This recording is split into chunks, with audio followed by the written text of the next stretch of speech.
So, where are we? We're at 6:30, so we might as well get started. So I'm going to open the Village of Essex Junction Planning Commission meeting for December 17, 2020. This is a revised agenda. So let's see, what are we looking here? So first, I would remind anybody, so we've got a couple folks here, that if you're going to be presenting, please sign in.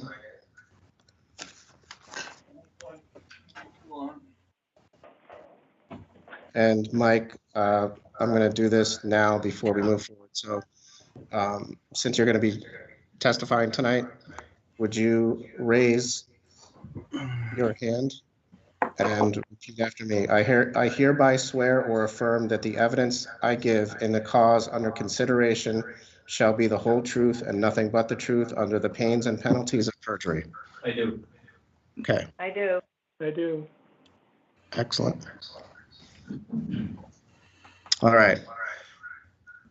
Now, we don't have anybody here in the room with us, but is there anybody on the call who would like to talk about anything that's not on the agenda tonight? Please. Yes, please. Frank and Judy Nath. Hey, Frank. Hello. Go ahead. So we have just a couple of things that we'd like to talk about. Take one. And I have no idea on how this fits in with this as a planning or some other board. We have a lot of new neighbors on Park Terrace now, and they have dogs.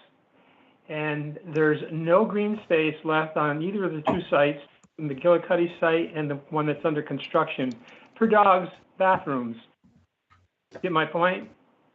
And they use our lawn as their bathroom. And it's just wonderful in the morning to go out to get your newspaper and stepping in the dog waste. I don't know if that's something that can be put into a future project, the planning thing, if it's some other board, the Public Works, I don't know, but boy, it sure is a nuisance, and it's something that could be planned into the new projects.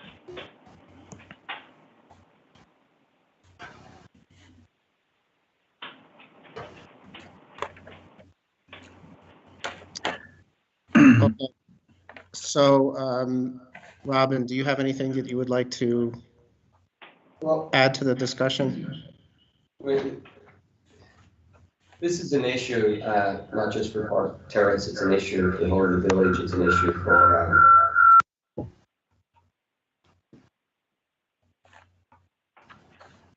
obviously the planning commission. We can't hear you at all, Robin. You keep cutting out.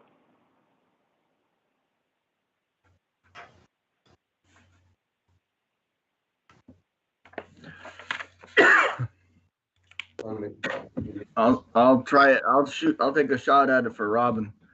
This is John Alden. I have heard this issue very recently, I think within the last week, on a separate project, and it is a tricky. It is a tricky one. It's not it could be a planning issue in that the planning commission could require adequate facilities for these types of natural behaviors, or it's really not fair for your lawn to take the brunt of your neighbors. So I think we need to take a look at that and make some provisions for obvious satisfaction for surrounding neighbors. I mean, it's as an old an issue as the hills, but when your neighbors are actually not being neighborly and causing issues for you, that's not fair. Yeah, I mean, we see some of them carrying bags, plastic bags, but more often than not, it's where the animal goes, is where it goes. And we're pet lovers. We have dogs here all the time, and cats, and I work for a rescue. yeah, Judy works for a rescue, and it's not anti-pets, but just be. No, good that's neighbors. we're aware that is not the issue. It's a completely different issue, and that's totally irrelevant. You know, your neighbors are, you know, shouldn't be availing themselves of your green space. As you know, nobody wants to have to put fences up just to protect their own property, and it's something that needs to be addressed. I'll have Robin figure out who the right person is. I know in the town they have, you know, people that are basically sort of pet patrol or just enforcement, and maybe we need to, you know, at least we could call Gabe Handy and have him and others and have them, you know, put up some notices about in their buildings for their residents. But yeah, not fair. If you go into McGillicuddy's lobby, you'll see that there is a sign in there that Brett had put up about dogs, pets on neighboring lawns. If it wasn't ripped down. I put them up too, and they ripped them right down, so I don't know. But they have the new building that's under construction. There's no green space at all. I mean, it's solid asphalt and concrete. You know, property line to property line. Yeah, and you know, plenty of more urban areas are full of this kind of thing, and somehow you know, they work it out, and we need to make sure that you are not negatively impacted. Okay, thank you. Yep, appreciate it, Frank, and thanks for bringing that to our attention. Judy's got something here that she'd like to talk with us as well. So. Okay. I'm not a good public speaker, and Frank is going to help me with this. I don't like talking publicly, so that's why I rarely get up at meetings. But we've been having some major problems with the construction site next to us. Started actually with the senior building that Gabe Handy did, and nobody kind of helped us with it, and it was horrible. And now we're going through it with the building right beside us. We live at 4 Park Terrace, and it's right directly beside us. It's Brett's building. The road gets blocked almost daily. The people taunt me when I go out there. The noise is unbelievable. They start early. I have to call the police all the time because they're starting before 7, and the police really don't help us. At this point, we don't know who to call to help us with these issues because nobody's helping us. I mean, we're the taxpayers and the residents that have been here for almost 50 years. And nobody is helping us. We are getting, I mean, every I have to pick up, my champagne glasses have flown out of my hutch because the vibrating machines next door are so loud and noisy and vibrant all day that my glasses crash to the ground. My pictures fly off my walls and the glass breaks. We've got all kinds of damage like that, and it just goes on from the entire day. I went out there one day. We aren't allowed to go out because we have chronic illnesses, and we have underlying diseases where we have been in since we haven't seen our own family since the last week of February. But I had a medical appointment that I had to get in my car for, and I was trying to. It was early in the morning, and I was trying to get up to my home right after on Park Terrace, 4 Park Terrace. And there was a huge truck in the middle of the road, and I was stuck during the time when the kids were going to school, and there was tons of traffic on Park Street. I was stuck with my tail out on the road and trying to get up my street, and I was kind of yelling out the window, "Please move your truck," and I got taunted royally by the guy saying, "That's not ours, ha ha ha ha, you have to figure it out, back up, just back up, lady." And I called the police, and I said, I'm in major traffic. Was near tears. I can't get out of here. There's so much traffic with kids going to school. There's 3 lanes of traffic on 2A. I can't get. They want me to back up. They won't let me up to my house. The truck won't move. What do I do? They said they'd send a car. I sat there for the longest time. Never saw a police car come. Finally, nice person, let me back my way, and I prayed that I wasn't going to get bashed into in my tail end of my car. Got out, and I had to go around and around the block until, and through McGillicuddy's when I came back down and out the wrong way to get to my own home, and the truck wouldn't move. They laughed at me, they taunted me, and this goes on all the time, the laughing and the taunting and meanness and noise and starting early and me calling the police and the police not doing anything. I don't know what to do. This is beyond normal. I mean, we are living in virtual hell in this house. And we, you know, is somebody going to pay our taxes? Is somebody going to do something like that, you know, to help us out? I mean, what is a taxpayer supposed to do in their own home when things are smashing to the ground and no one's helping and the police aren't coming? And they said, oh, we gave a warning, we gave warnings. How many friggin' warnings does a person need? If I was to break the law, would I get warnings or would I get thrown in jail and get fined first? I'd get fined and then I get thrown in jail. I've never seen one fine. All they do, nothing has been done. I have no idea who to call, and we are living in hell. And Frank and I are both sick. 7 o'clock is early enough in the morning for their noise to start, but when they start at 6:30 or whenever, just to warm up their vehicles and our whole house is shaking, that's just not fair. It's just not fair. And the police say they're going to do something about it, but nothing ever gets done. So what are we supposed to do? Who are we supposed to call? Who are we supposed who is the person that's going to be our support system? Could somebody please tell us? Robin, are you still available there? John, hold on John, a minute. Just a couple of other comments. We're talking about vehicles that are parked on the road, delivery trucks usually, parked underneath the no parking signs. And sometimes right in front of our driveway where we can't get out of our own driveway, and they laugh at me like, tough lady, tough.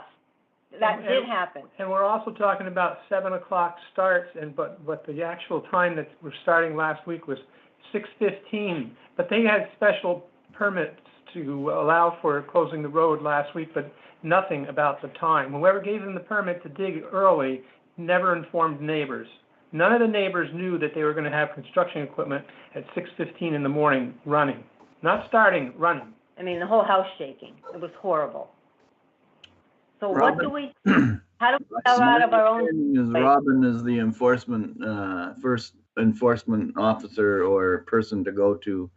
And after that, it's the trustees. And after that, Wait a minute, I didn't hear you. Could you say that one more time? It didn't come through. I believe Robin is the enforcement hold on. first stop. So hold on just a second. So when we're talking about things like trucks parked in no parking zones and you know, things of that nature, that is definitely a police issue.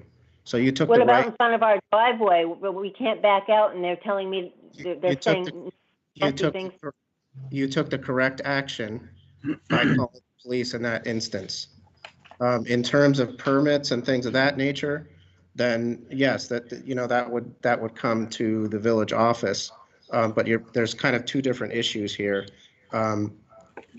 Robin, did you have anything you wanted to add I'd to just that? like to say that anything to do with roads, closing roads, anything underground road, it's not a community development issue, it's a public works issue.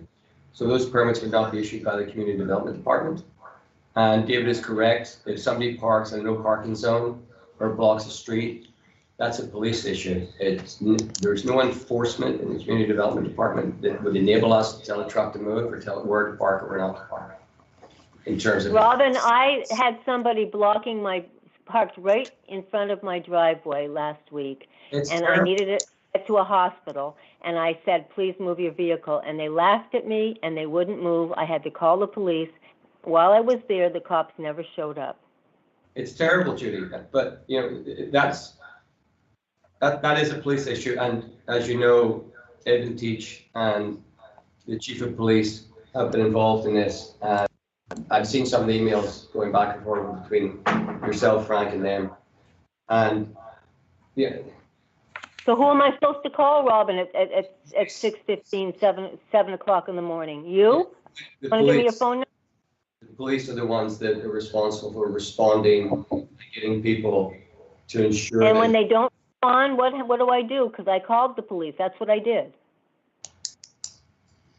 It's a difficult one, Joe. You know yourself that when you called me during the senior building construction, I showed up on a Sunday to see what was going on because it was on their site.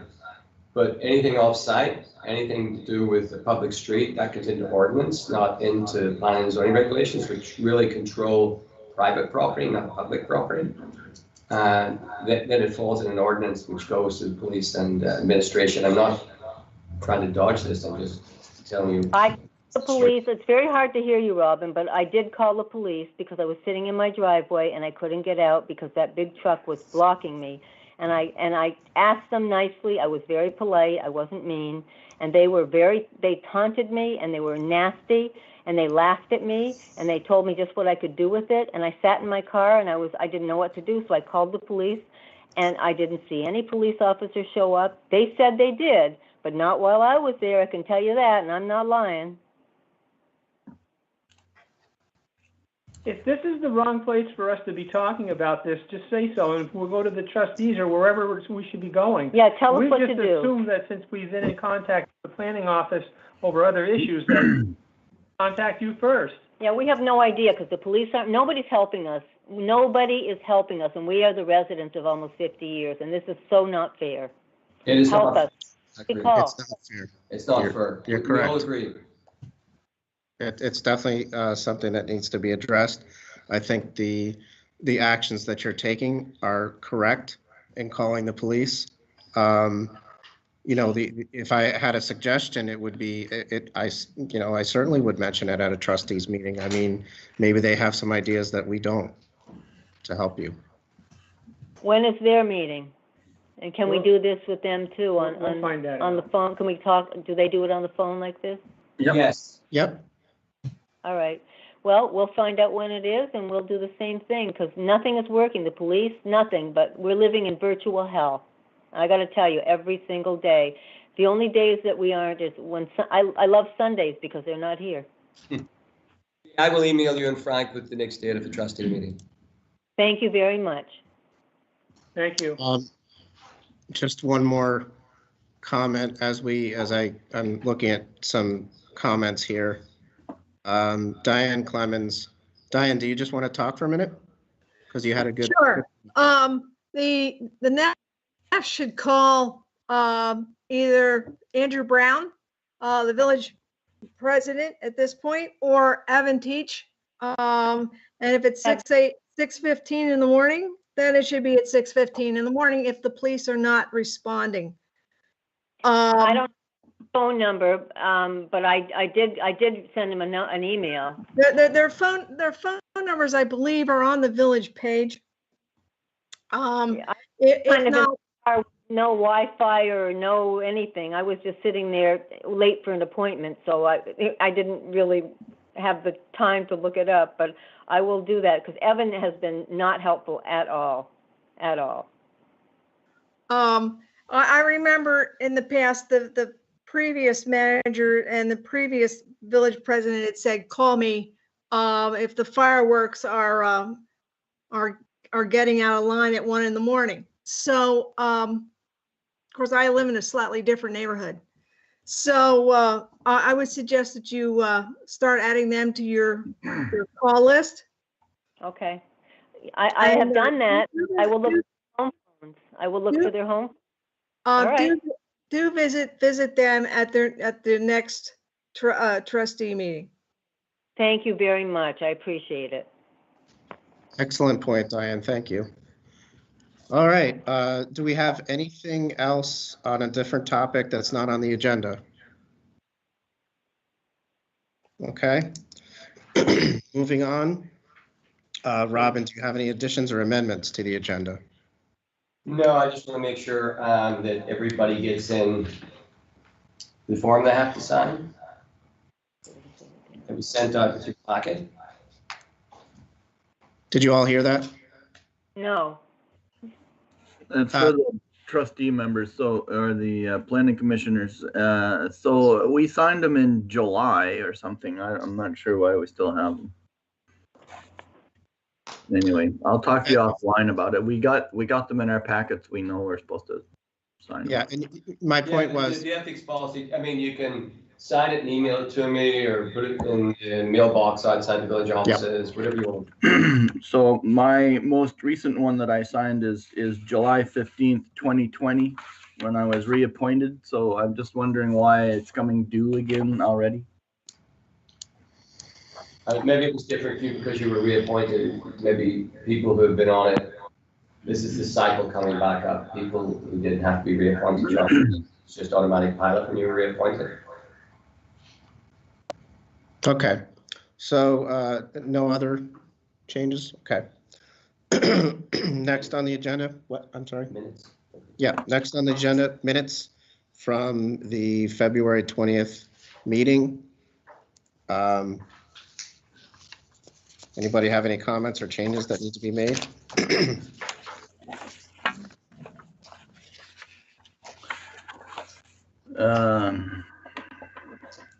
9 months ago, I reread them. I had no comment. Do I- Nothing, that Go ahead. struck out. Nothing stuck out, Diane? No, nothing stuck out that it didn't seem that things looked Okay. appropriate. Okay. So- So do I hear a motion to approve the minutes from February 20th, 2020? So So moved. moved. Excellent. Second. Second, okay, great. So we're done with that. Okay, next up, You don't want to vote on that, Dave? on the Minutes? minutes? There's I a thought we just motion did. and a second, but you still need to vote on them. All in favor? Aye. Aye. Aye. All Aye. opposed? Sorry about that, John. I'm a little No. rusty. No worries. All right. Next up is the yearly, is this every year we do this? Yeah. Seems so long ago. Well, it was. So we're gonna vote on chair and vice chair. So we will start with the chair. And the way this works is I'll need a motion. I'm sorry, I'll need a motion. Nominate Dave. I'm sorry? I nominate you for Okay. president. For president? Wow, I didn't know I moved up that quick. I've got too many elections going, I guess. Sure. Sorry, I'll vote, I'll nominate you to stay right where you are. Okay.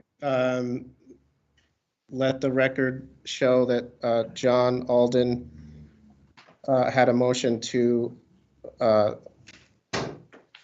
keep David Nistico as chair.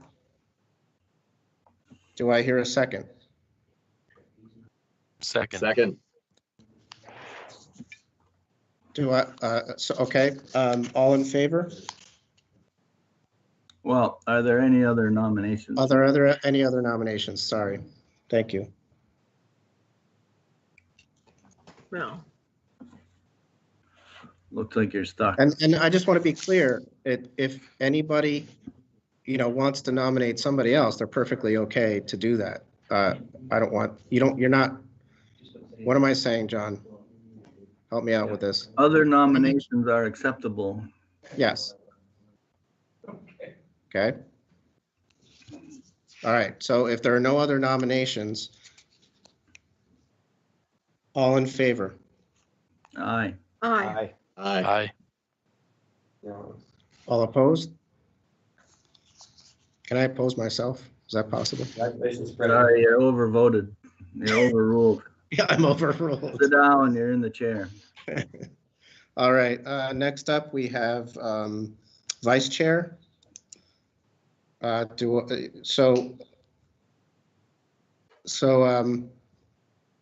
would like to start with a motion to nominate John Alden as vice chair. Second.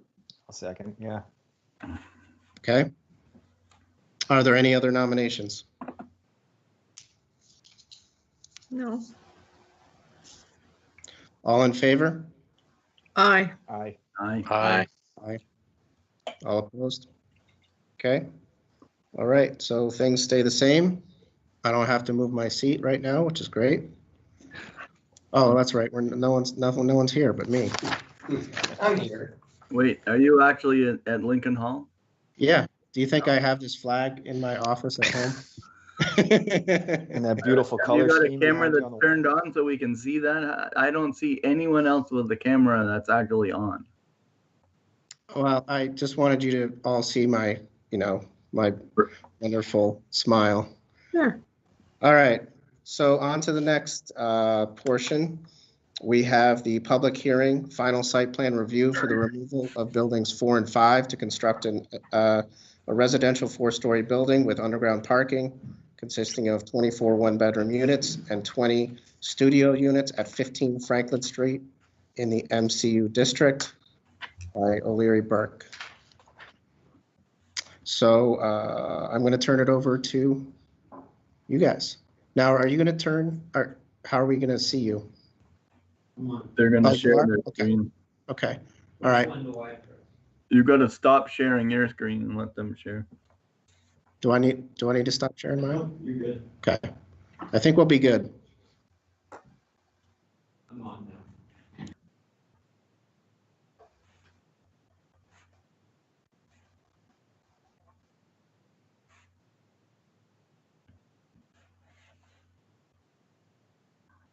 Yep. My name is Brian Courier, Larry Burke, Civil Associates, representing 222 Franklin.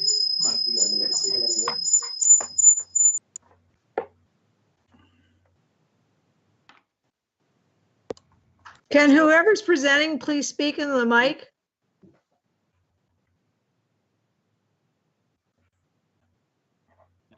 Can everyone hear me? Just barely. At least there's no echo or squelch now. We're working on it. It might be a volume issue. Is he in Lincoln Hall as well? Yeah, he's right across the room from me. We're trying to avoid the feedback. Is Robin on his phone? No, he's sitting over Oh, there. Hey, Tommy. hi, Robin. I'm trying to help you guys out. Thank you. Thank you very much. So, yeah, anybody who's got any type of microphone in there is going to have to turn it off so that the person who's speaking is the only one that has mics on. Whether you're on your phone or laptop or whatever, and then you can maybe give that a try. And does that person need to share the screen somehow?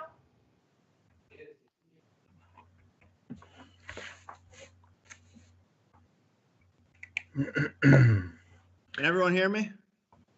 Yep.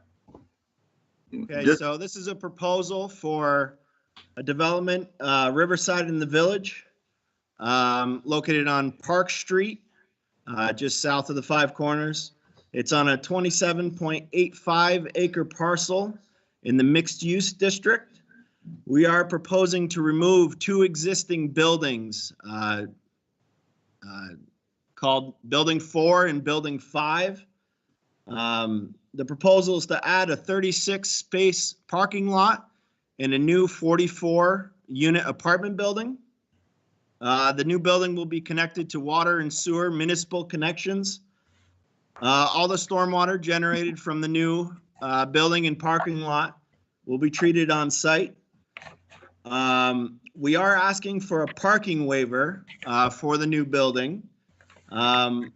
We currently have 768 spaces within the development.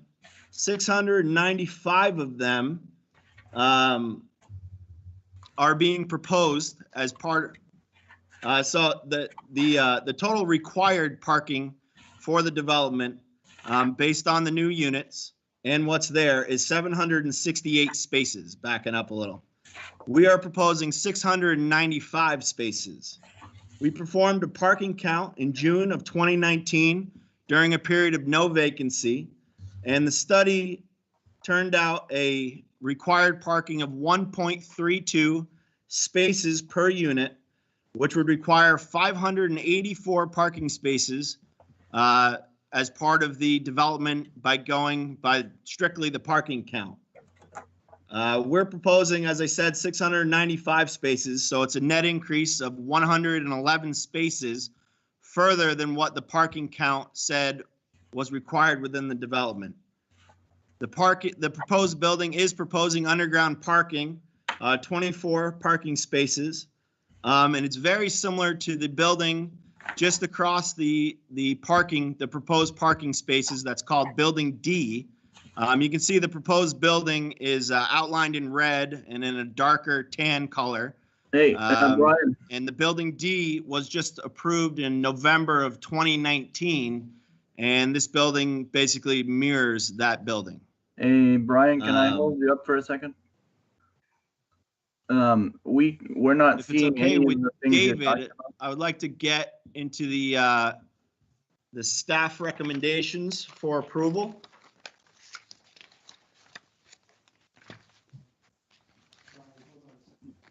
Brian.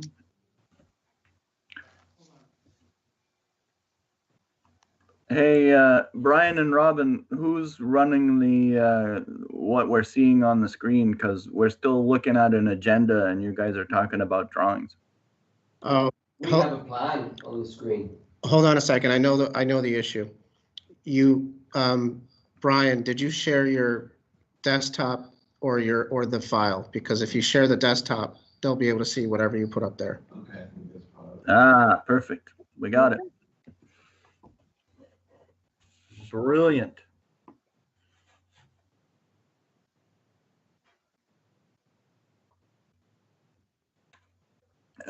For all of you in attendance, I just want to point out that this is the first online meeting that the Village Planning Commission has had, so we may have a few technical difficulties.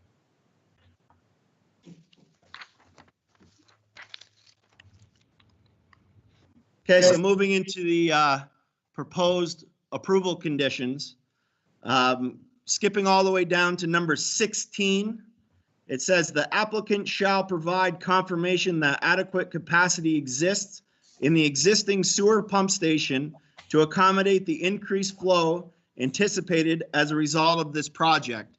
And we would just like to point out that this project does not flow to a pump station.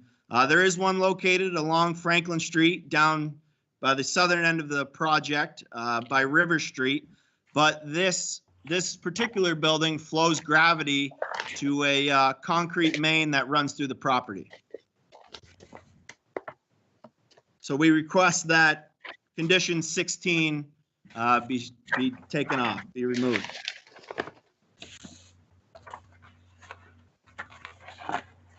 The next one, number 18, the plan should be revised to depict the location of topsoil stockpiles. This was a comment that the village engineer had, and we did revise our plans accordingly. And we do show where potential location for fill stockpiles should be located during construction. So we ask that 18 be removed as well.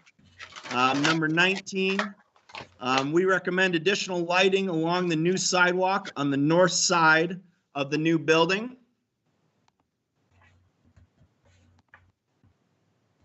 I'm just going to bring up the lighting plan.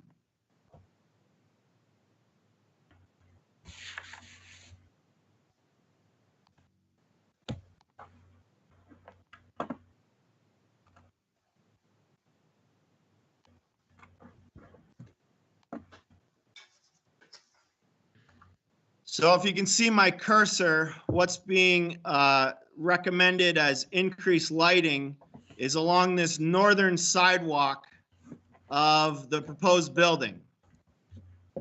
Brian, So- can you kind of center it? Because I'm only seeing half of what you're showing here.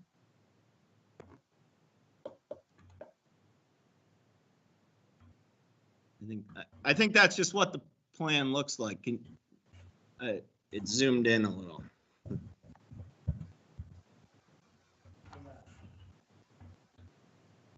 Yeah.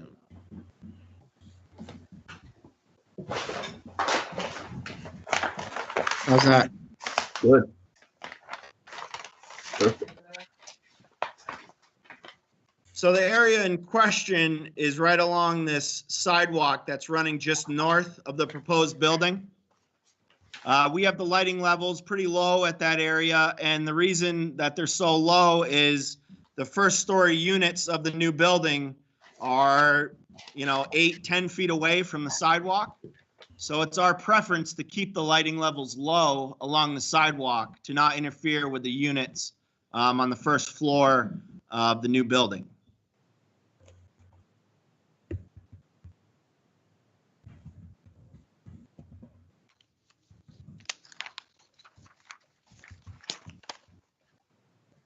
So I will just bring up the site plan.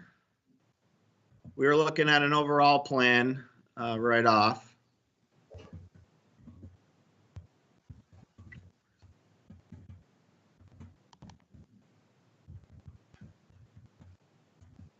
Give me a second.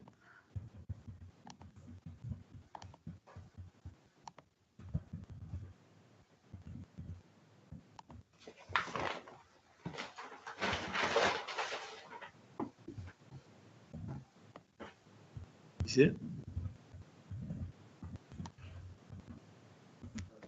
Okay.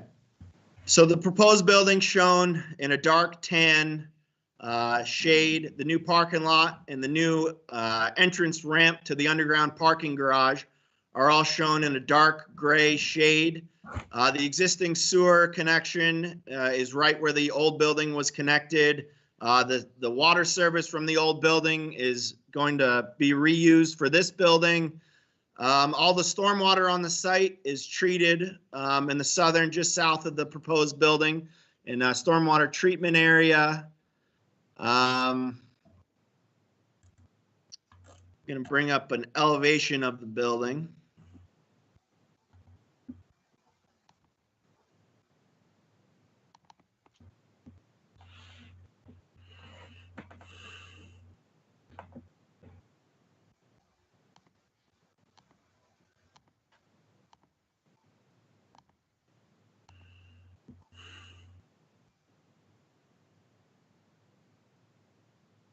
So the building elevation should look familiar.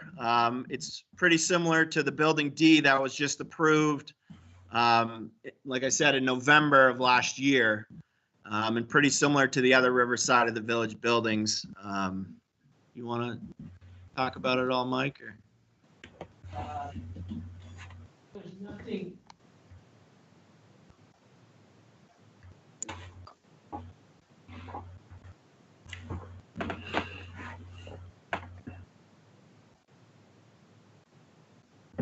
Hello? Hey, Mike. Looks great. Hello? Come on, guys. Got some technical. Try it again. Hello? Hello. Okay. No, there's nothing really different from in details of all of the rest of the newer buildings at Riverside. It's the same siding, same roof pitch. The porches are slightly different, but same color. The underground parking is in the same area as building D will be. No, I think it's virtually the same building as we did in 2000, or we approved in 2019.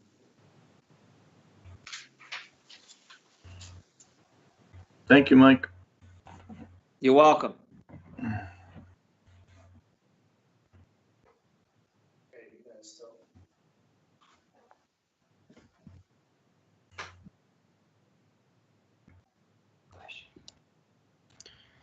So, any questions for the applicants? I had a couple. I'll lead off if you don't mind. So I'm a little confused by a couple of things. One is, why are we building so much additional parking if the study suggests that we're already substantially overparked.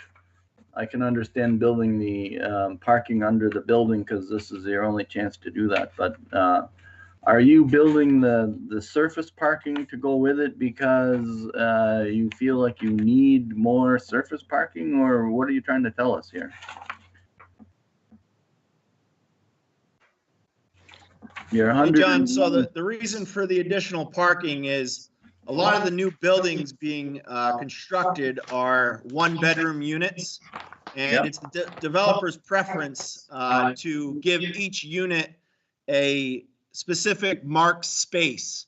Now, a lot of times it's not used, or sometimes it's not used, but it's their preference to at least give each unit one space of the new buildings that are being constructed. All right, that's a good answer.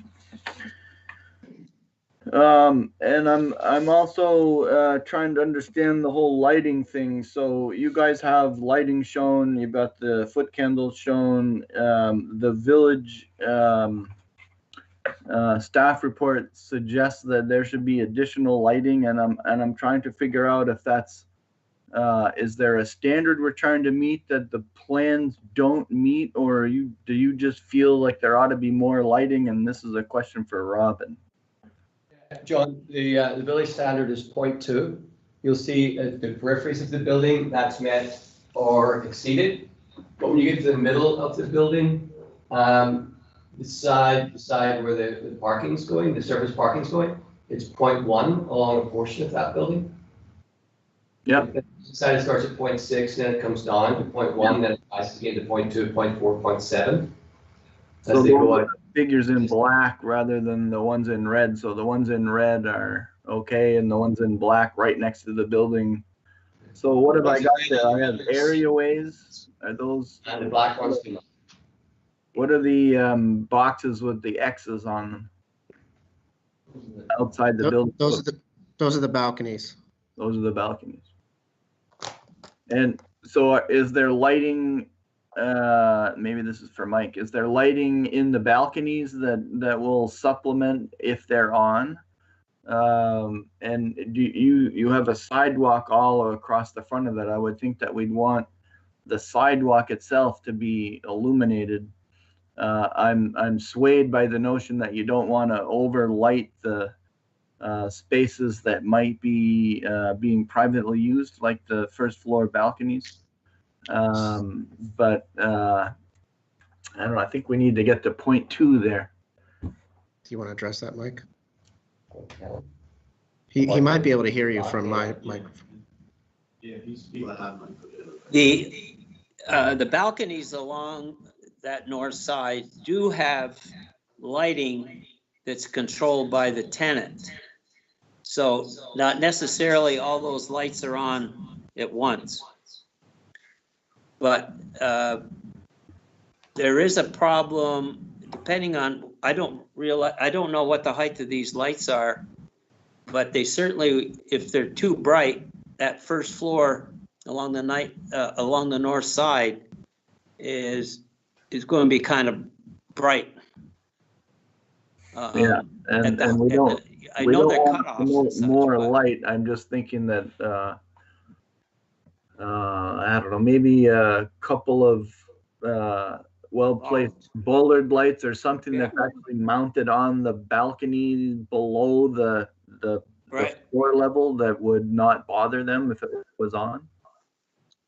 That might work, John. Yes. Actually, probably look a little better too. You know, nobody wants to. I mean, I had a neighbor move in recently that maybe readjusted the floodlights on the driveway, which was great for him, but shines right into my house. So I know. We had a little discussion, and everything's fine now. But I know what you're trying to avoid, and it's really important. But there is a sidewalk there. If you guys can put something on the face of the low down so the sidewalk gets illuminated properly, but it doesn't bother anyone, that would be ideal. Okay, so we're going to ask for bollards and we're going to bring the sidewalk. Well, they could be mounted to the. It could be mounted on the deck, Yeah. on the face of the deck with a shield.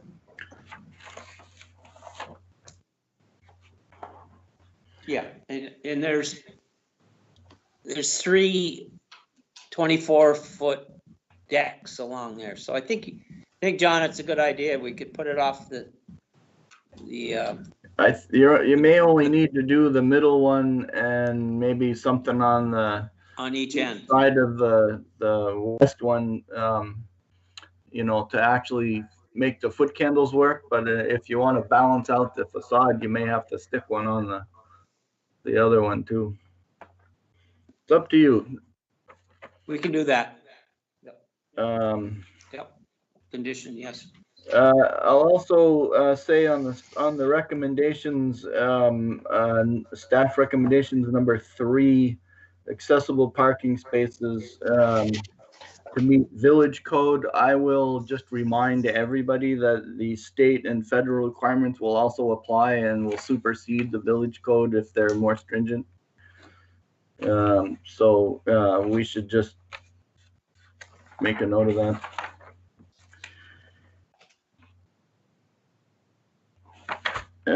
And I have no further comment. Who else? Anybody else have questions? Yeah, this is Phil Battalion. So I'm not, hey, I'm not an architect or a designer, but piggybacking on the lighting issue, I know I've seen some like lit benches that are lit from underneath. So maybe 1 or 2 of those could provide some sort of like a dual use, adding some light below, you know, lower down, lighting the sidewalk. And then lights in a wall there. I'm not sure if that's what John was talking about, but if there's a wall there below the eye line, it could, or below the windows. Also, I don't know, maybe some sort of suggestion for that, for getting to that 0.2 level.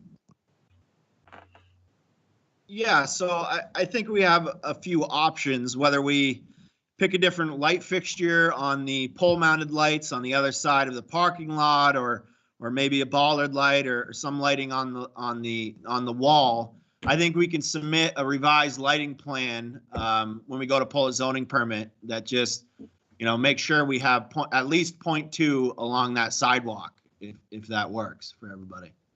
Fine with me. Good idea, Phil. I would say that if your concern is for the tenants and their light hitting in their apartments or the balconies, then something lower down would make sense to me in that revised lighting plan. Yep, definitely. Other questions? Yeah, I've got a couple questions. This is Patrick. I wasn't part of the planning commission when building D was approved. And as I'm hearing you all talk and look at it, it appears that building D and the current proposal are essentially mirrored buildings of each other, both with 44 units and a mix of 1-bedroom studios. Is that correct? Yes. So I mean, my questions are also kind of around the 2 buildings that are scheduled for demolition.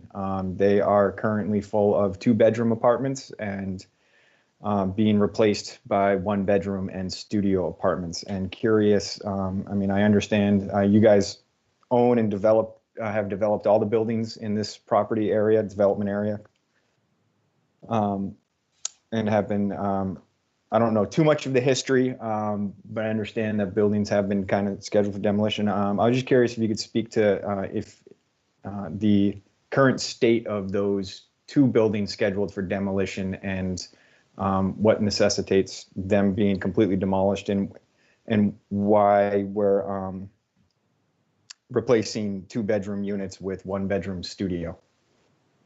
Do you want me to? I mean, I just, you know, we just a couple comments. So this project is obviously a stage project. So, okay. You know, it's being the new buildings are being built in stages, and this is one of those examples. And I'll let Mike speak to that, but it's kind of, I mean, correct me if I'm wrong, but this is market driven. This is what people are looking for in terms of rental space and things of that nature in the area. So that's kind of goes to what they're doing. But I'll let them talk about it.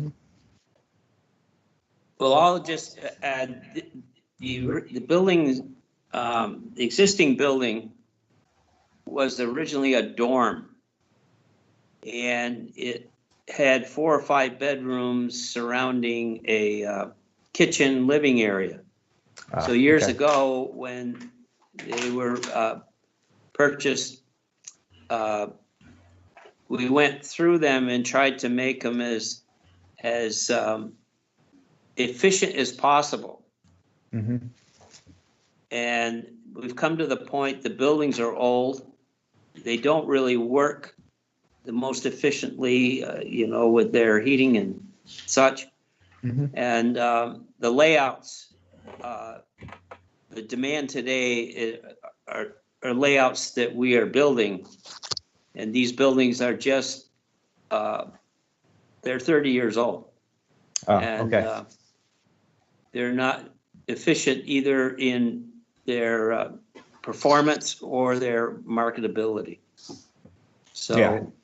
No, for sure. Thank you. That didn't come out in some of the reports that I see, that the existing buildings were that age and that their current layout is not suitable for additional rehab. No, that makes sense. Just in terms of the current market demand that you guys have stated that the current market kind of pushes towards these 1-bedroom and studios. I think it's worth noting that as I believe, in my personal belief, that part of what we need to do as a planning commission and as a village is as it's stated in our housing needs assessment and our village plan, to promote a wider range of home sizes and provide a variety of housing opportunities. Seeing a lot of 1-bedroom and studios currently being built around the village.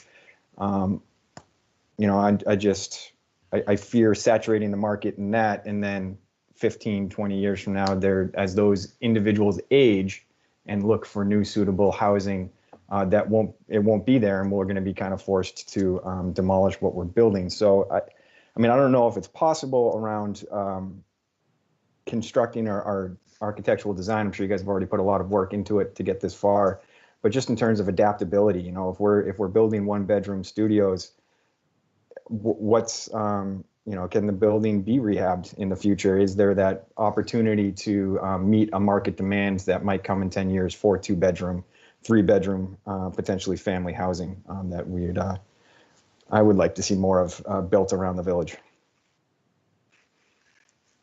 I know it's a tough question, and I don't know if there's a good answer, but I just wanted to voice the opinion that I've been seeing a lot of 1-bedroom studios, and in my experience, family housing and 3-bedroom, 4-bedroom units tend to be filled just as quickly as 1-bedroom and studios.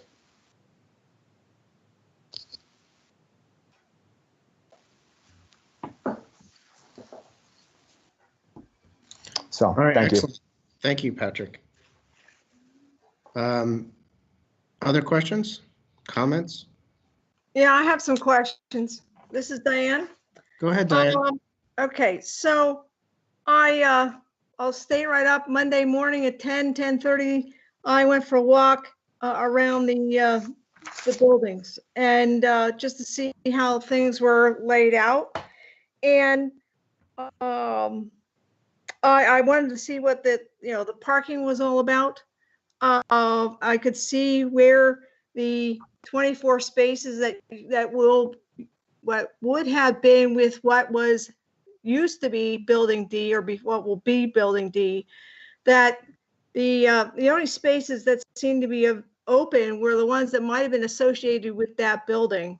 So I did a count of various parking spaces, and I would say that at 10 and 10:30 on a Monday morning, I was surprised to see that 3/4 of the parking spaces, except where Building D and Building 15 or 15 Franklin here, were the only places that didn't have any things really parked up. So I must mean a lot of people are working from home, whereas they aren't going to work, except maybe, from their home office. So that's just letting you know on that one. The other question I have is on the, yes, I do want to know where the heck that sewer is going, because I couldn't really tell from your provided drawing as to, you're telling me it's going to go downhill, and I'm kind of looking at it going, no, it really is going to have to go to that pump station with down on river. So I would like to see that delineated and clear on the future drawing, so that there is no discrepancy on that one. And yes, I understand about the topsoil, but I would like to see is some notations as to where snow's going. Get this good example today. Where did this snow go? Because you're going to have buildings and parking spaces where you would probably be putting snow today. So where's that snow going?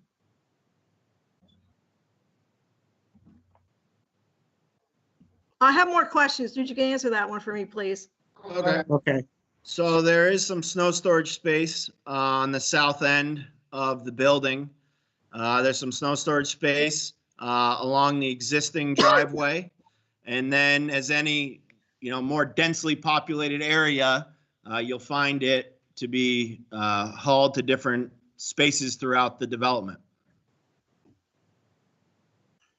Okay, so there is a plan in the works to make sure that it's out of the way?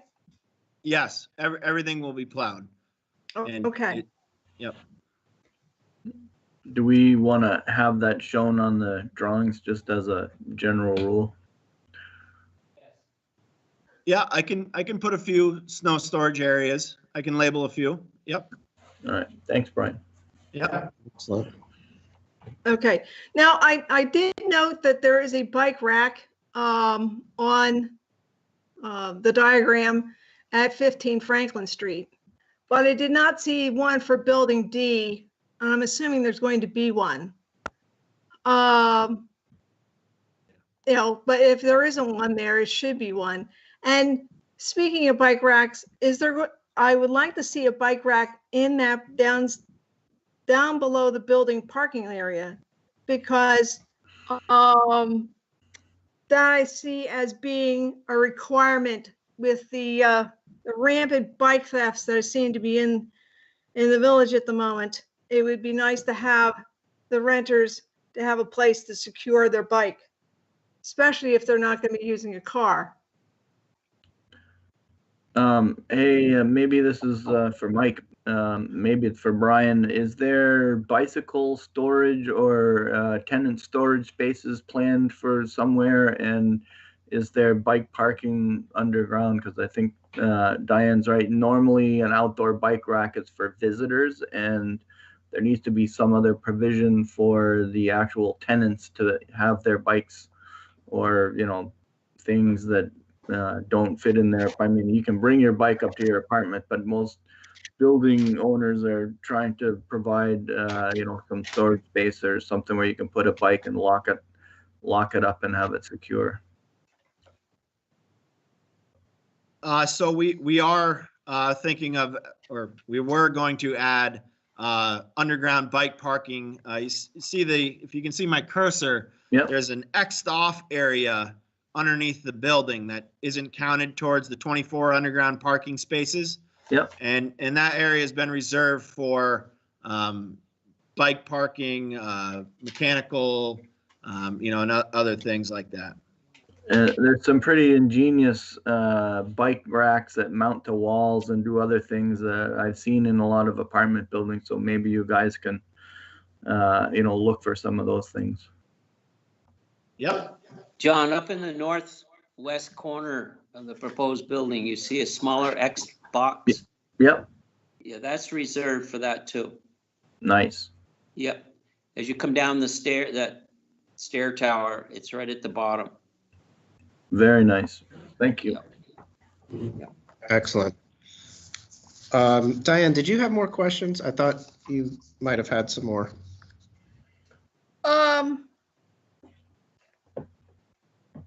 Well, I like the bench lighting idea that Phil has brought up. I was wondering if things could not be, either mounted on the building, since everything has to be downward facing anyhow. My concern is that if the applicant is concerned about the tenants in 15 being hit with the light, the poles that are across the way next to building D might indeed be hitting somebody on the 3rd floor, if not the 2nd floor, because they're close to being on par or close to it. That somebody on the 4th floor probably isn't going to see it because the pole isn't high enough, that it would be downward shaded. So I've recall that the lighting for building D was on the street itself. So there wasn't an issue about the sidewalk. Does that sound familiar?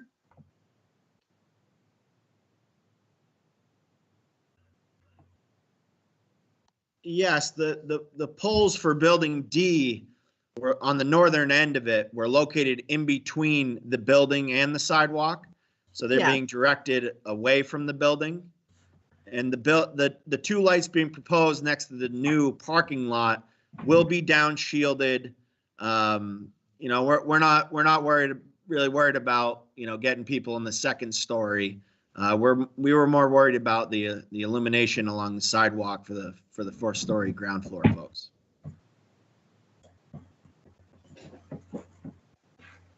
And the poles are only 16 feet high also. And all exterior lighting in the village has to be dark sky compliant. So you would need to meet that standard. All set with that, Diane? Yeah, I'm set with that. Okay, cool. All right. Anybody else? Yes, I do have one more question. This is Phil Battalion again. Hey, Phil. I was wondering if I didn't see it in the plan at all, any plans for electric vehicle chargers? I know Yes. that was something that we asked in February. The last thing we approved of was to have electric vehicle chargers. I personally would like to see that in plans coming to the village. Yes, so we will be providing electrical vehicle charging stations. Act 250 actually requires it for a building of this size. So we'll definitely be meeting the Act 250 requirements for EV charging stations. Great, thank you. Yeah. Good point, Phil. Something go to the planning commission or something.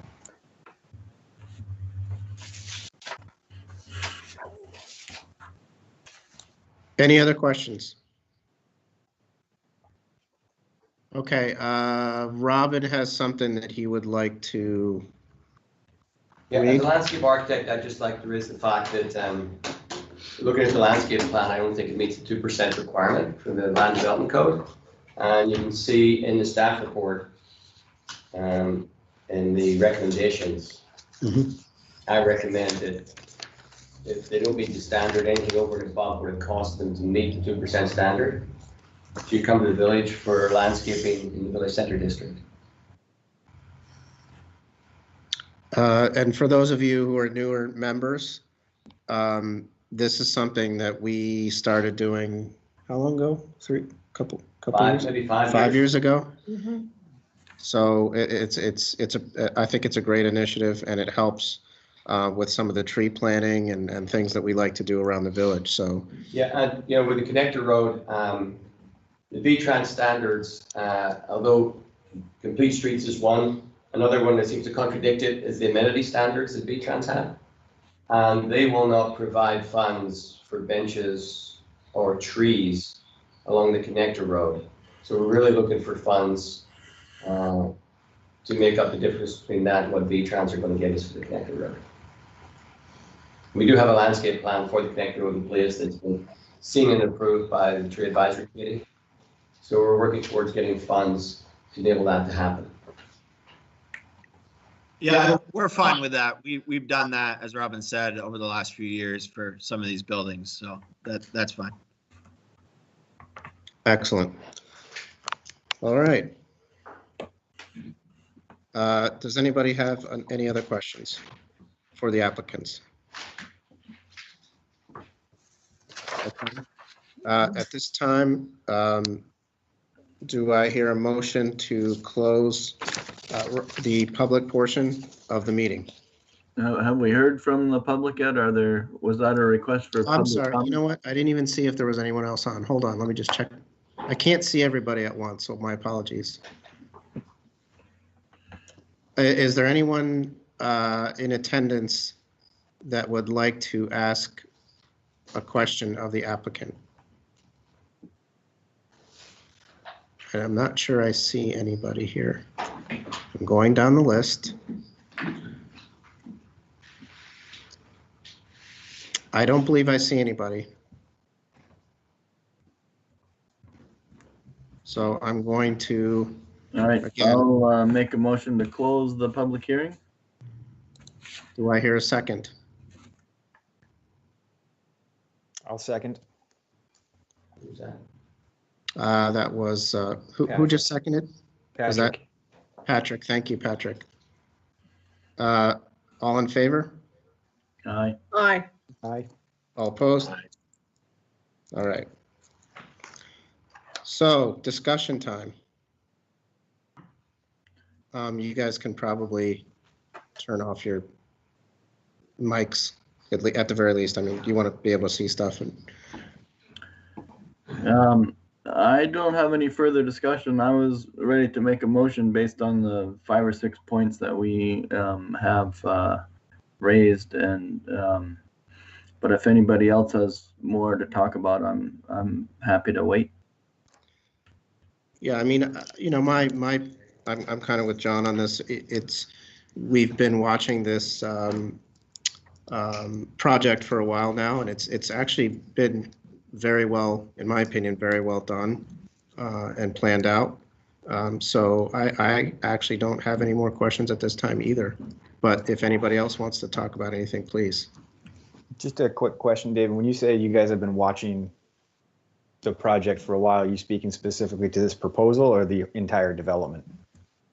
The entire development. So Okay. it's been, again, as I mentioned before, this has been a stage project. Mhm. So it started with the buildings. I'm sure you're familiar with the area that faced the street, and it's been going on since then. Okay. Thank you. Sure. Anybody have anything else they want to talk about or discuss? Well, I guess my question is they're asking for a parking waiver. This is Diane. Yep. And I don't really see any place on here that should the parking demand increase because each tenant indeed has a car.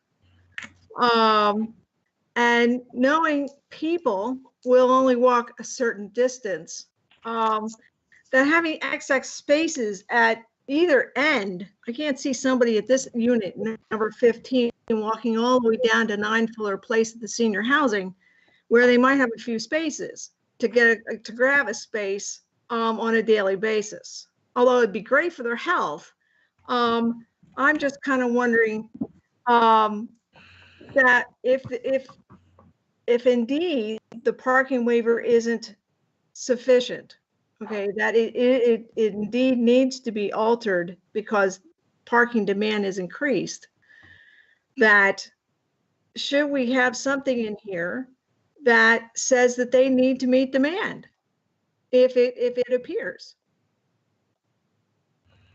I don't think that's unreasonable. If it turns out that their study missed something, then I think it's reasonable for us to ask them to increase the parking if the study turns out to be flawed in some way or other. Diane, just we can check again. You know, we could look at, sometimes we put something in it that says, you know, after 50% occupancy, study shall be done to see if that parking meets demand. Something like that, then. Yeah, something of that nature. I mean, I'm hoping that they're correct. Okay, but I would like to see this be successful, and knowing that people will want to have a space if they need it. It should be there, or it should be a combination. Otherwise, they're probably going to lose business. Yeah, I mean, I don't have a problem with it. I mean, you could even tie it into the requirement for the traffic study at 50% capacity. My main concern is I always like, and you guys have heard me say this before, I always like it when we can cut down on the hardscape. I would like to give it a chance and then come back and revisit it if there's an issue. Yeah, we're all hoping that after COVID, the parking issues will go away and you won't have a full parking lot at 10:30 in the morning. Right. Yeah. But the point's well taken. In many cases, we see a location identified on the plan as future parking, and then the village or the municipality is given the right to require that to be built out if there's a problem. So I think that can all be written into a note that ties it to the parking study or the traffic study. And they can identify some locations where that might be possible. And Diane, I'll tell you that if you're coming into your apartment complex, and you'll park wherever you have to.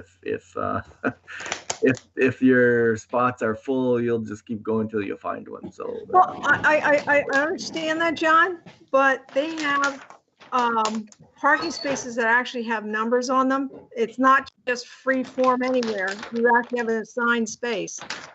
And my concern is that people actually, post-COVID, actually get to associate with people again.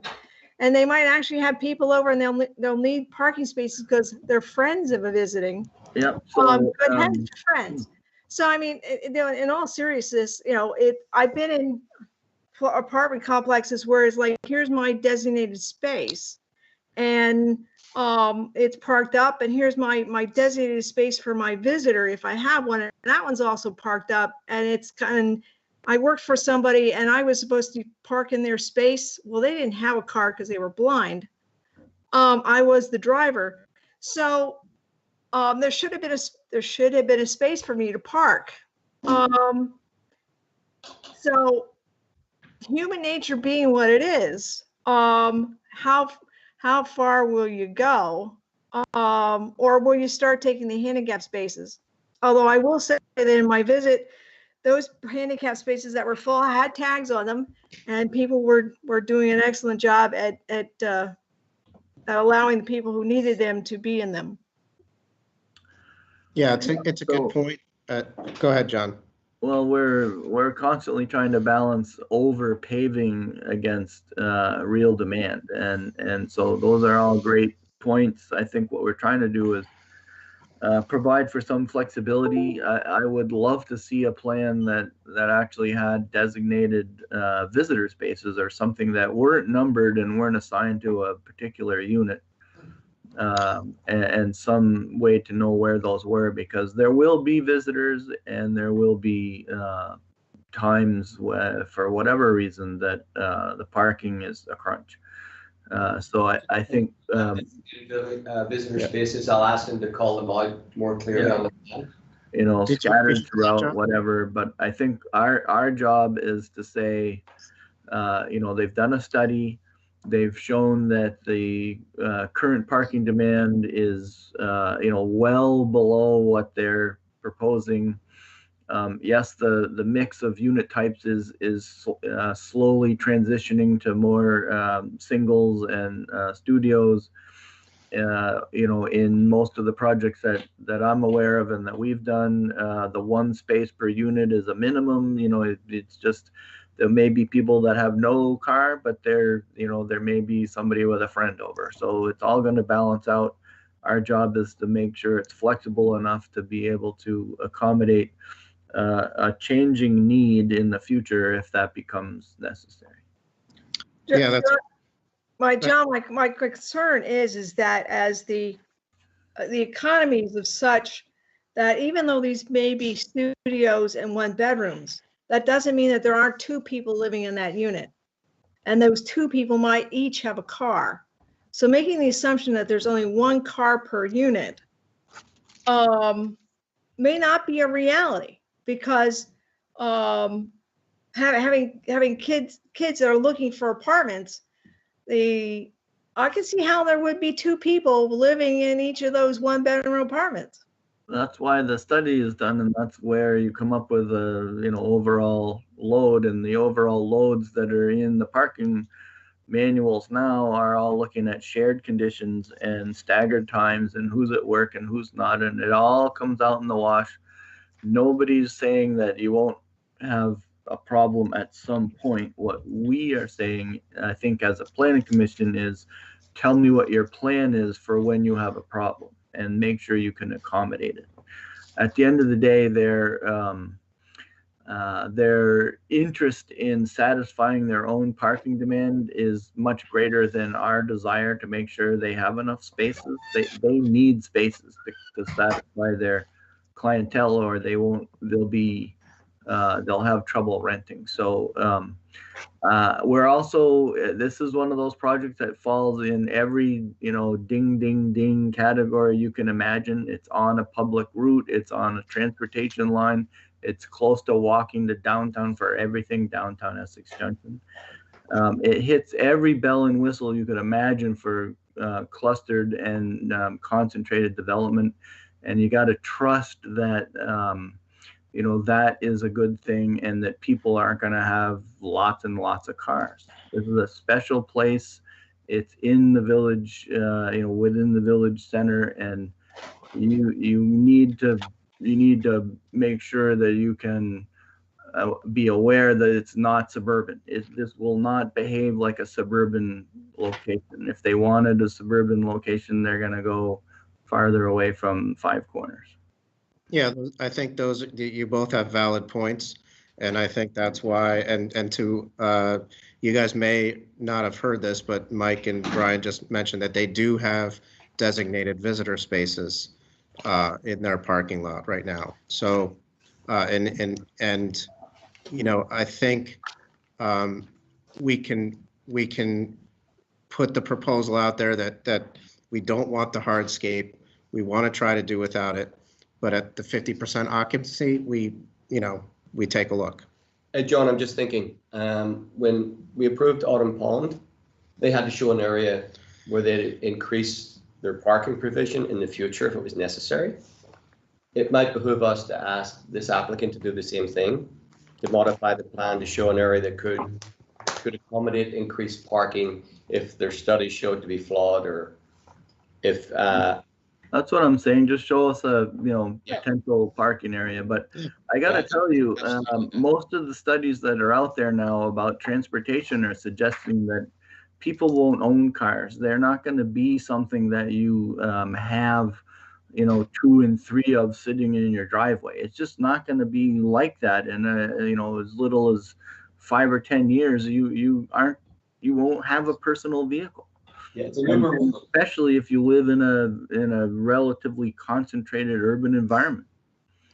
Correct. So, but belt and braces would have us asking them to show an additional area that could accommodate more cars if it turns out to be necessary. I think that's worth asking for. Yep. So the choice is we do the waiver, and then we put the conditions in, correct? Yes. That's my preference. Yep. So I'm in favor of that as well. I do have a question about the development as a whole. Go ahead, Phil. And from their letter, they mentioned 442 units as the no vacancy scenario. Is that their plan for the development as a whole? It's 442 total units. I think at the moment that's the plan, but your plans change, life's dynamic. Sure. Yeah. I was just wondering, as you know, you guys have seen this starting up. I'm just not familiar with their overall goal for the development. So that number of units is for the full build out. Yeah. Okay.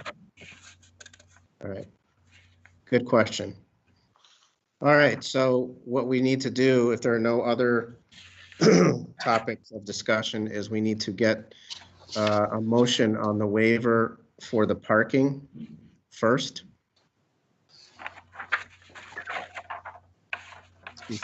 I'll motion to approve a waiver for the parking. Phil, is that Phil? That was Phil. That was Phil. Yeah, sorry. Do I hear a second? Yeah, I'll second that waiver for the parking. Patrick. Patrick, thank you. All in favor? Aye. Aye. Aye. Aye. All opposed? Okay. All right, now. Is there anything else that anybody has questions about? Robin, do you have anything you want to add? I think there are some things that we want to change the, we want to modify the recommendations. For example, number 6, we want to add something about the 50% occupancy study, also including a study of the available parking, and if it's appropriate for the demand.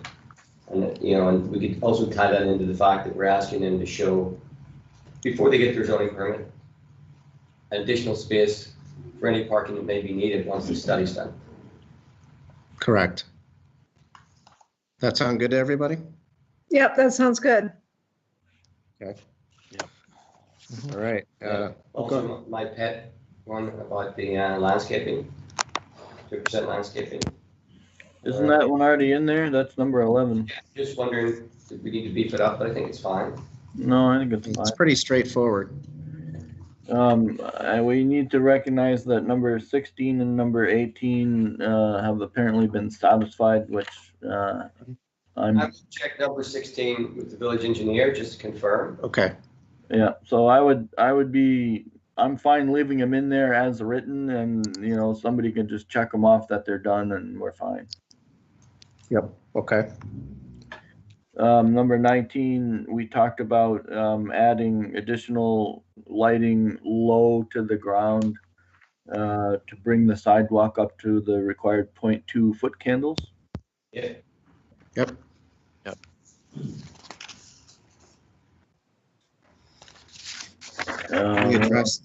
We addressed the bicycle rack situation to everybody's satisfaction. Yes. Bike racks. Bike rack. Within the underground parking, we were told there were 2 locations. Correct. Do we need to have that noted? Yeah, it should be shown, it should be noted on the plan prior to permit approval. Correct. And what about the At charging? some point is the, oh, sorry. Excuse me. Electric vehicle charging? Steve, is that you? Yeah, that was me. Go ahead. I was gonna say real quickly while we're thinking about this, at some point we should really look into establishing some sort of minimum bike storage requirement for some of these buildings. We have minimum parking. At some point we should come up with some number so we can say, yeah, it does seem adequate, or no, that's not gonna cut it. Yeah, good idea. That is a good idea. Pretty common in surrounding communities. Burlington and South Burlington, for example, have fairly rigorous requirements. So we can maybe not need something quite that heavy, but I think that's a good idea. Yep. Okay. Excellent idea. Make a note about that, John. And we also want to put something in about electric vehicle charging. The applicant said that Act 250 will make them do it. Do we want to say electric vehicles charging per Act 250 requirements? Just so it's in there? Can they show on the plan? Yes. Is it possible to show on the plan where they're proposed? Are they going to be under, in the underground parking, surface parking? Do we need to go that far? Yeah, why not? Again, we'll make has to be on the plan prior to permit approval. Yeah. Just like with the bike racks. Yes.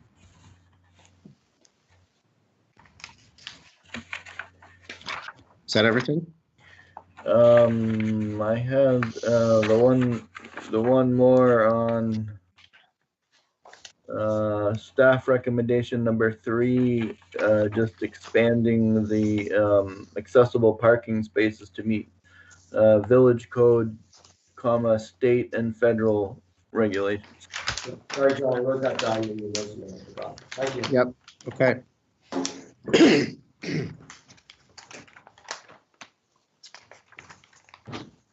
Did I miss anything?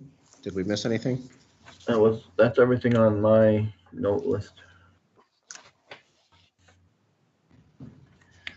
All right. So, If there's nothing else, do I hear a motion to approve or deny the, excuse me, application? I'll move that we approve the application with the amended list of staff requirements. Do I hear a second? Second. Who was that? Steve? That was me, Steve. Thank you. All in favor? Aye. Aye. Aye. Aye. Aye. All opposed? Okay, the motion carries. Thank you very much. Thank you, gentlemen. Thank you. Same to you. Okay, before we close it out, are there any other items, either Robin or anybody else, that you guys would like to go over quickly or bring up? I was, when I was, sorry, this is Phil. Hey, When I Phil. was reviewing the minutes from the last meeting in February, we had talked about Railroad in Maine, and I was wondering if we had an update on that project at all from Robin. We do not. We've sort of stopped it a little bit because of the virus and the implications for business. But Sure, absolutely. we'll have to bring it up to standards. In fact, the architect who just left is the one who did the original design for them. We've looked, John and I have looked at it several times. We've come up with something that keeps the profile and the detailing, but doesn't make it necessary for them to change the color of the siding they put on, which was incorrect color. It seems to be a way to reach a happy medium, at least get the building to be architecturally what was approved, if not the colors. And that's the last place we were at it. And we haven't really taken, we haven't been pushing people who may be struggling just to stay open. But that's something that we need Sure. to keep getting our attention, because it's really not what was proposed. And I did give them a temporary CO based on them bringing it up to the standards, or as close as they could to the standards that were approved by the planning commission. And we're still at that point. They really need to make it right. Sure. That sounds good to me. I want to say, I think we should be sensitive to our local businesses that might be struggling. So I see that, and just make sure that this stays on our radar continuing into next year. Bring that up. I should have said something. Thank you. Yeah, I do appreciate that, Phil. There are two sides. It's very challenging right now, but I do appreciate you reminding everybody that this is something that we need to take care of. Anything else? Somebody had written in looking for an update on the what the hell do they call it? We did a study between the village and the town on the planning commissions and whether they should merge. I think it was thoughtful growth and planning, which was one of the heart and soul topics. And that kind of got left in the, on the back burner for a better part of I think maybe more than a year. And it's been recently resurrected. There was, with the village town merger vote happening, there was a lot of energy around, what's going to happen just before the election day vote, which in case you're not paying attention, the village voted for merger and the town did not have it on the ballot. And there apparently still some minor things that the town was not comfortable about the way the charter changes were written, and so they couldn't get it on their ballot in time to vote. But my understanding is, and I think we were all invited to a meeting with the town, the village, the planning commissions, everybody, where they tried to explain what was going on. And I guess I'm still not quite sure we know. I think what we think is going on is that they have taken the work that the Thoughtful Growth and Action Committee put together, and which identified a structure that included one planning commission but two separate DRBs. So there would be one group making the rules, and then the town and the village would have some period of time where they were still enforcing the rules on their own. So two planning commission, well, not one planning commission, two DRBs. And I think they decided that in a merged government, if the town and village merged, that we really wouldn't do that. We would just have one planning commission and one DRB. And I think the struggle then was, what was the composition, and where were the members from, and how did that work? And so I would say that the entire thing is still up in the air because the merger is still up in the air. And if anybody has more to add than to the story, I will be happy to hear it. No, you're correct, John. That's what's being discussed. Wisto and I have worked on a memo. Greg Duggan asked us to work on a memo about trying to align the fees for development in town and the village. Some things are easier to do than others, especially when the codes are different. But we have produced the first memo to take a look at that. It was, I think, discussed briefly at the last trustee meeting, and Greg's asked us to come back with a few modifications. One of the big ones was in town, if you want to redo your kitchen, you have to get a permit. If you want to redo your siding, you have to get a permit. In the village, we consider that sort of thing maintenance and repair. That's you're being a good citizen, keep your building, in good repair. If you're trying to increase the square footage of anything, if you're replacing a deck, yes, you need a permit, but not if you're doing something just to enhance your property. We don't require a permit for that. That was something that the trustees, I believe, wanted to keep, and we were being asked to, for the most part, to be able to align our fees with what the town had presently. And so we're going to have to take a look at them again, and Louise and I are probably going to be redoing the memo, probably by the end of January at the latest, and then presenting it again to the trustees and the select board. That's one thing we have been making a movement on. We've also been doing some work in terms of the cannabis bill. It's not an opt-out bill anymore, it's an opt-in bill. There are some things that won't be covered by planning and zoning, some things that will. So we've been discussing that, maybe having an overlay map, stating areas where cannabis retail could happen in the village and where it can't. It's early days yet, but they're the sort of things that we've been working through. Okay. Good stuff.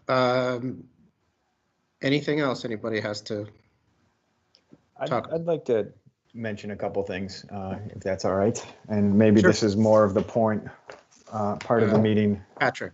Yes. To voice my concerns as I did during the public hearing portion. The way that this was presented, maybe I'm misreading the purpose of us as a planning commission, but I think shouldn't we also be looking at our comprehensive plan and promoting all sorts of growth and not just one bedroom studio apartments, which seem to be being built a lot. I think it's appropriate. It's important to have different housing sizes. I think it's also important to ensure the affordability of that housing that's being built. And I understand, that and I guess maybe I don't understand, at what point do we as a planning commission come into these applications? When do we get to have a say, if we're even supposed to have a say in the type of building being built, not just the aesthetics of it, what it looks like, but what the actual structure is and its purpose? And maybe this is not the right commission for those things. Maybe it's design review. I don't know. Maybe is the zoning. How does that all work? I guess, part of what my concern is that, I've been on the commission now for a year and 2 or 3 months, and this is my second official meeting because it's the second time we've officially met. So procedurally, when should we come into it? How often should we be meeting? Even if there isn't an application per se to be discussed, should we be talking about, are there things that we should be aware of and discussing about the current Park Terrace building that's currently being constructed, or the other building that's being constructed behind the Lincoln Inn, which, as a planning commission member, people have asked me what that building is. And honestly, I wasn't here on the commission when it was approved. And I really don't know what the building is. What type of housing? Is there housing being built? Are there businesses on the first floor? I would imagine it's commercial and then housing, like most stuff downtown. But, it feels like there are things I just don't know and would like to know. Here, Patrick. Number one, nobody in the planning commission should be talking about any resident in the village about anything that's coming or has come before the planning commission. That's considered to be ex parte communication. Number two, we've just actually, which I'm very happy about, the town and the village advertised for members who wanted to be on a housing committee. Mm-hmm. The housing committee has had 2 or 3 meetings so far, and they're looking at things like affordability, equity. Yep. Things that you're talking about, and that's the purview of the housing committee. My understanding of the housing committee, though, is they don't really have enforcement. They make recommendations to people like us on the planning commission.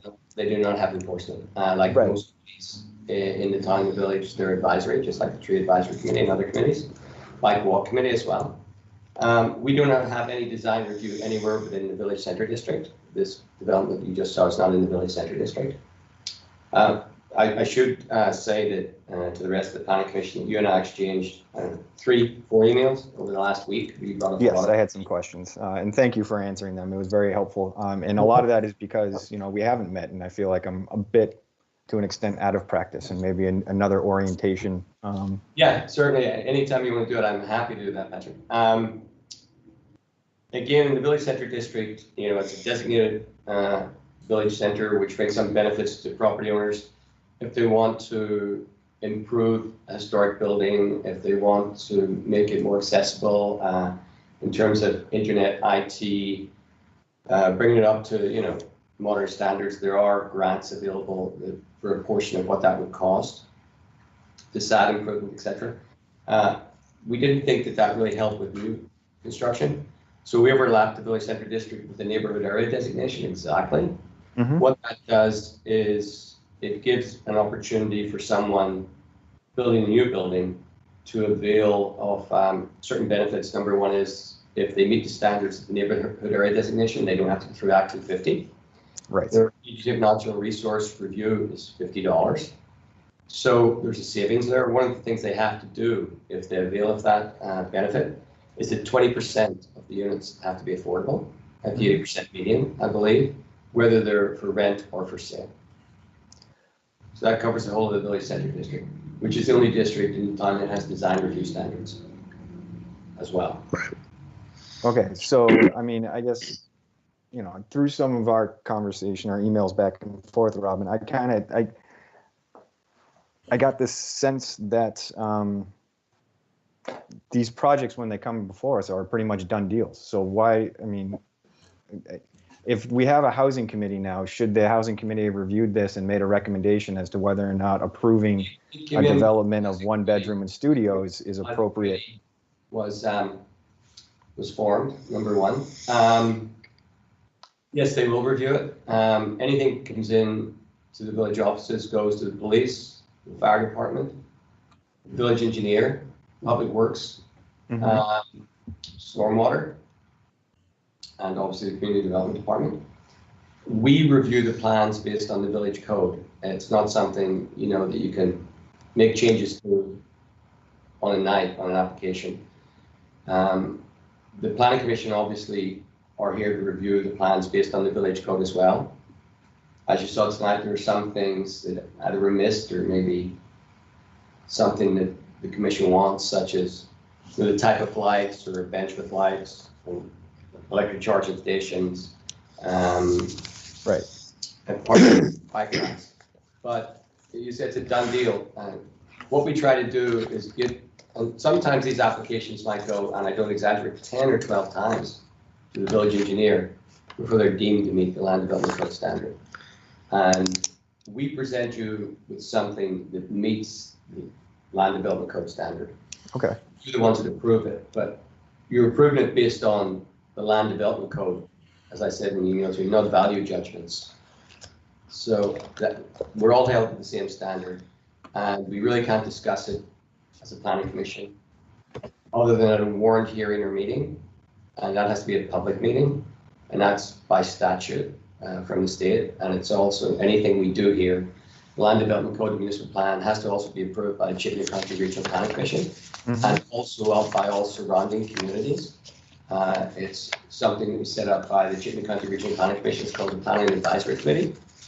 And any documentation that we want to bring into regulation in the village has to go to actually Heinsberg, the town, Colchester, and others to be reviewed and approved, every community in Chittenden County, before it even gets to go to the state. And then the state also review it and approve it as well.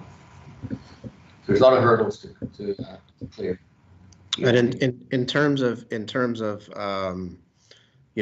when an applicant comes in front of the planning commission, the more complete of a project that we have, the more complete of an application that we have, the more information we have. It's about the quality of the work that's done before it comes to us that determines how hard it is for them to get the project approved.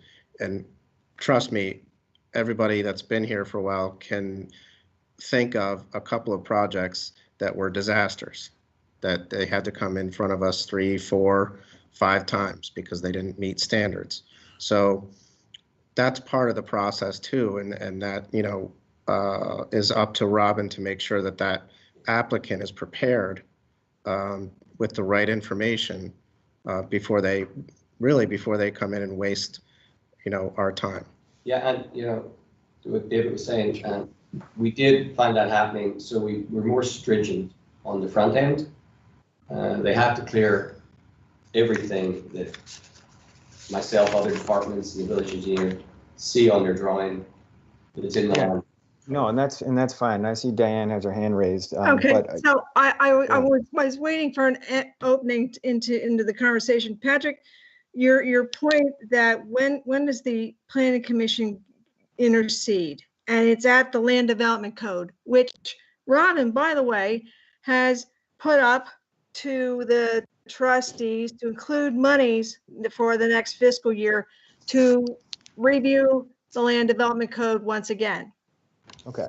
And at that time, when it gets reviewed, those things that you've been kicking around should be explored. Should we have some zoning requirements when it comes to how many occupants are in a building? Okay, should we have, in the past, there was a discussion about, what are the regulations that a massage parlor needs to have to be able to go in front of the planning commission or even exist in the village? And on and on and on. Okay, it could be meeting with the housing commission, okay, to discuss how things are. It could be meeting with the tree advisory committee to talk about what's the vision. Remember, visioning is what the planning commission does, and we should be talking and meeting and talking about visioning and planning. Yes. It's up to us to call a meeting. I mean, as there is, Robin sent us, in fact, the Regional Planning Commission has sent out a note saying that there's a housing or zoning Yes, conference in the next few weeks. CRPC. Yeah. So, I mean, there's could we be meeting, going to that and then having a discussion on what we learned, okay, at that zoning conference workshop? Okay, yes, well, I think we should be. Yeah, Okay, because absolutely. otherwise we're not in the same page. We're like you sitting here saying, it feels fait accompli, and I'm feeling out of the loop because of this. And you shouldn't be, because we should have been talking about it. And since we haven't had any applications, we've had ample time to talk about a lot of stuff that is going on or not going on. I find it incredible that our town compatriots, okay, are meeting twice a month. And they're talking about applications and Essex Next. Do we talk about Essex Next? Do we talk about what's going outside of our village? We don't even talk about what's going on in our village. Yeah, what's happening in the Five Corners? Where are we at there? Thank you, Diane, for mentioning the vision How is it, aspect. it's just like, I see a building and it's got a yellow wrap on Pearl Street. And, Robin has told me that Dave and John approved the alterations of the plan, and it's a 2-story building now. That's going up. It's a 2-story building. It's what? It was always a 2-story building. Well, it's a 2-story building. It always was, Diane. I didn't say that it wasn't, but it's there. It is a building that's going up. It's 2 stories.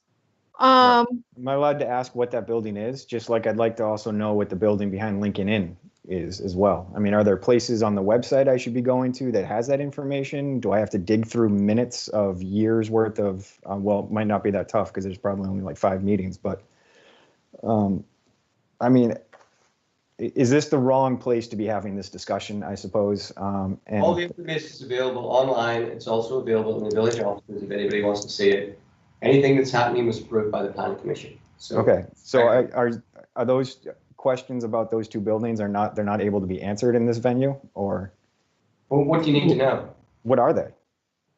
They're 4-story buildings with retail on the entry level and apartments above. Yep. Can I ask what kind of apartments? I can remember it, tell you. I believe They're 1 and 2 bedrooms. Yeah, I think they're 1 and 2 bedrooms. Okay.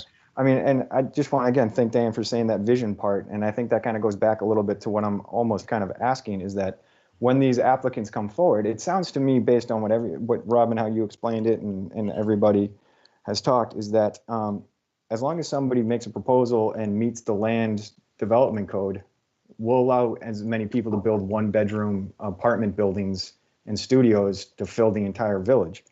At what point do we get to supersede and have the conversation of, well, this proposal is now on the table. Somebody's talking about building this. Does that meet the vision of our village? You get to have that conversation when we're redoing the land development code. You don't get to do it when an application comes in. Yeah, the application meets the code. The code's there. That's a target an applicant has to hit. Okay, well, I want to ensure that the housing committee is part of that conversation and they're advising us on that vision so that we can properly Sure, be able to have that purview, that, that bit of, I don't want to say control, but I think it's really important to be able to provide a diversity of housing sizes as well as affordability. That's, otherwise we're just going to be a community of studio apartments. It's going to become a college dorm. Well, every time we do the land development code, in fact, the last time we were on the planning commission, remember, we invited people to come. The one farm we had, the farmer there showed up. We had the Economic Development Commission. We had the Bike Walk Committee, Tree Advisory Committee. Every committee in the village was invited to come along and ask us and to help us craft the land development code. Okay, and we're doing that next year, the year after. I mean, Patrick, the planning, according to Robin's presentation at the budget meeting that was last 2 weeks ago, it's supposed to be approved by December 2021. Yes. And So, the Planning Commission can help us with it. They put it in their annual work program. We had asked for it to be in last year's annual work program, but they didn't have the staff to do it, but they do have the staff issue. Good. That's good. So, Patrick, we also just, so, you know, there's two parts sort of. So there's the comprehensive plan and then there's the LDC, right? Mhm. So we just finished the comprehensive plan, Yep. which incorporated a lot of the values of heart and soul and sort of the vision for, that we want for the village, and Essex in general. And so, now we get an opportunity, and a lot of the things that you're talking about, we have that opportunity to work on the LDC, and that is exactly where a lot of the things that you're discussing can come into play. So, to Robin's point, we invite all of the committees and residents to come and offer their ideas and you know, what they'd like to see, and then we take that and we you know, we literally get our hands dirty and go through chapter by chapter and see where we can make changes. Okay, And generally, Patrick, just the nature of the beast, the municipal plan and the land development code are often out of step. One's often ahead of the other, and then when Sure. this out of step comes around, then you make adjustments so that they're more aligned. Yep. Sure. Okay. So I guess, you know, when do we get to meet next? So I usually will ask the planning commission members if they want to add anything to an agenda and have a discussion on any number of topics. And then we have to warn the meeting and then we meet. So in this environment, I think it would be the same format, It'll be a Teams right? meeting. It's important we have an agenda so that we stick to what we're supposed to be talking about. Right. Mhm. So basically, if you, you know, if anybody has anything they want to add to an agenda, we can put it together and warn the meeting. Yeah, I just think send it to me and Terry. the communication has to go through Robin and Terry so that they can warn the meeting and put the agenda together. We can contact people individually if we need to, just to make sure what they want to talk about is on the agenda. Yep. And then so we need a little time too. So Patrick, what happens is, let's say we have 2 or 3 items on the agenda. We try to invite folks from the village or the town that have knowledge about those subjects so they can offer their advice. Excellent. Can we like have a meeting in the next month or two to, you know, I don't know, is it possible to get updates around what's going on with Design 5 Corners and where we're at with some of those projects? You know, What do you mean by updates? well, how's the connector road going in? I mean, you mentioned today that there's. That's a sore subject right now. That's I can't say that. Okay, when are we closing Main Street to turn it into a 4-way stop sign? Maybe not in my life.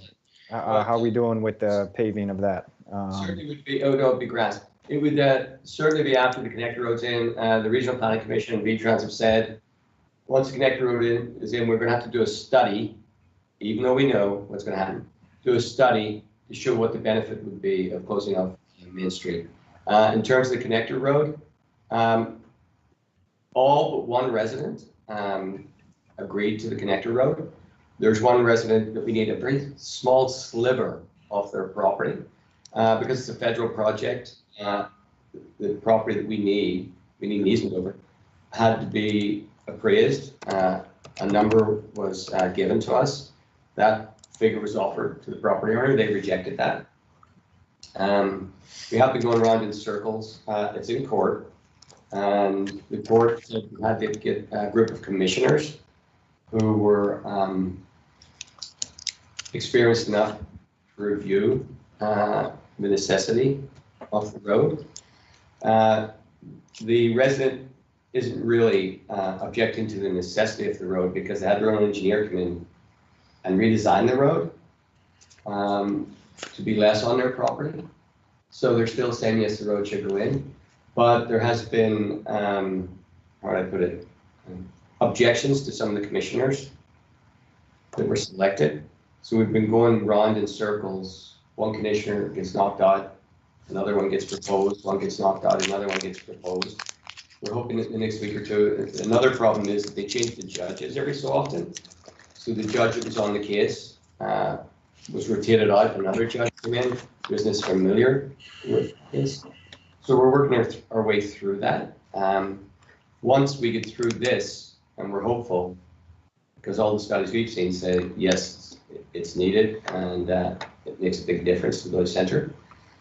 Then we can go forward. We were scheduled to do a lot of the rail construction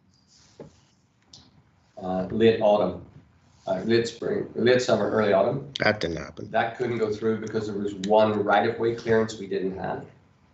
So that's in advance. Then we had to go back to V-Trans and the federal government and say, please keep the money obligated, which they agreed to do.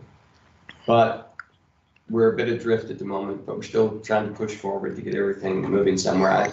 Generally, my tendency is to tell people when we have positive news rather than no news. But I'm happy to keep you up to date on the no news if that's what you want.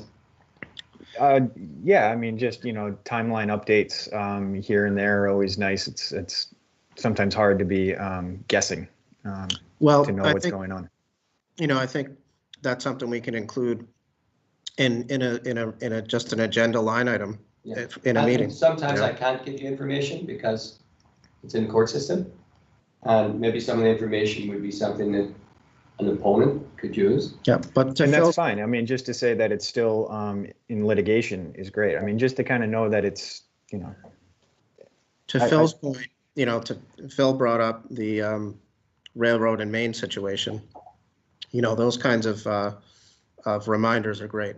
Yeah. So, I would suggest that we try to warn a meeting for, now we have to, so the only challenge is the trustees meetings and ours have to be opposite. Is that correct? Well, they're Tuesday, we're Thursday. So we could do, generally it's the first and third Thursday. If anybody wants to do the first Thursday in January, we could do that. If not, then it'd be the third Thursday.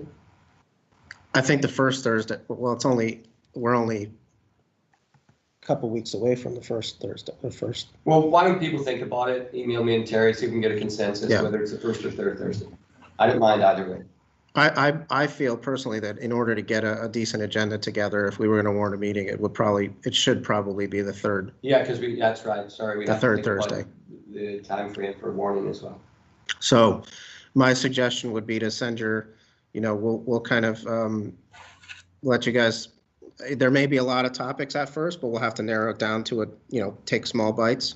I can certainly have an update and all the things we've been talking about tonight ready and available. Yeah, I think that's a good idea. Yeah, or take all those agenda items and plan out 2 or 3, 4 months worth of meetings for us to hit all those agenda items that get suggested, if a lot of them get put up.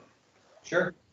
Yeah, I mean, I think that's a fantastic idea. One thing I can say, and I can't give details, but there have been 1, 2, 3 4 real estate purchases in the village in the last 6 weeks. Another one may be coming up in January, another one may be coming up in March, confidential at the moment. But as soon as it happens, I can certainly share that with the planning commission. In the downtown area or? Some in the downtown area, some outside the downtown area. As part of Design 5 Corners? No. So in theory, are we talking about meeting essentially once a month until we run out of things to meet about?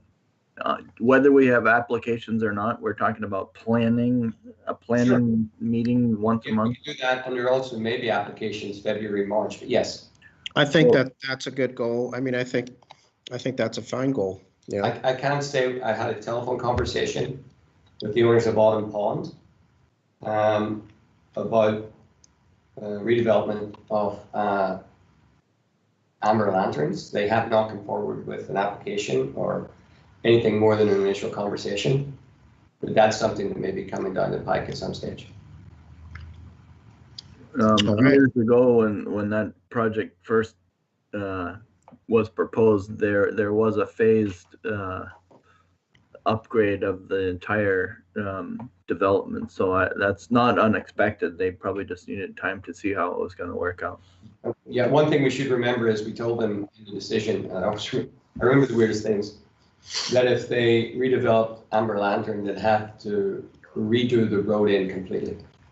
They'd I have do. to upgrade the road to village standards. I do recall that. Okay, so good stuff. Let's so it's 8:30.